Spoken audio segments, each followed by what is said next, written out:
સુરતમાં બ્રિજ પરથી નીચે પડતા એકના મોત બાદ પાલિકાનો નિર્ણય, બ્રિજના ખતરનાક વળાંકમાં પ્રોટેક્શન વોલ બનાવવામાં આવશે।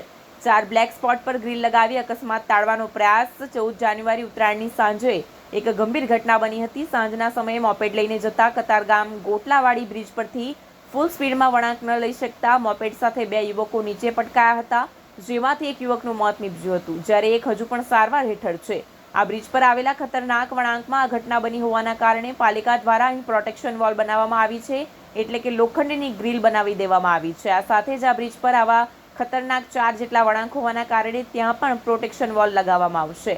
અત્રે ઉલ્લેખનીય છે કે બ્રિજ સિટી સુરતમાં એક પહેલો એવો બ્રિજ બનશે કે જેમાં 4 ખતરનાક વળાંક પર પ્રોટેક્શન વોલ એટલે કે લોખંડની ગ્રીલ લગાવવામાં આવશે। હુસેન શાહને વધુ સારવાર માટે ખાનગી હોસ્પિટલમાં દાખલ કરવામાં આવ્યો છે। હાલ કતારગામ પોલીસે હુસેન સામે જ અકસ્માત મોતનો ગુનો નોંધી વધુ તપાસ શરૂ કરી હતી। અત્રે ઉલ્લેખનીય છે કે મૃતક માટે સાજિદની સગાઈ થઈ હતી। પોતે સુરતમાં કામની શોધમાં આવ્યો હતો। આગામી દિવસોમાં તેના લગ્ન પણ થવાના હતા, પરંતુ સુરત આવ્યાના અઠવાડિયામાં જ મોત નીપજતા પરિવારમાં ગમગીનીનો માહોલ છવાયો હતો।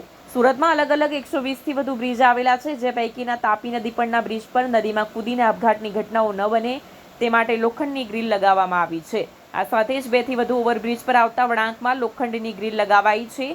જો કે એક જ બ્રિજ પર વધુ ગ્રીલ લગાવવામાં આવી હોય તેવો આ ગોટલાવાડી બ્રિજ પહેલો બનશે।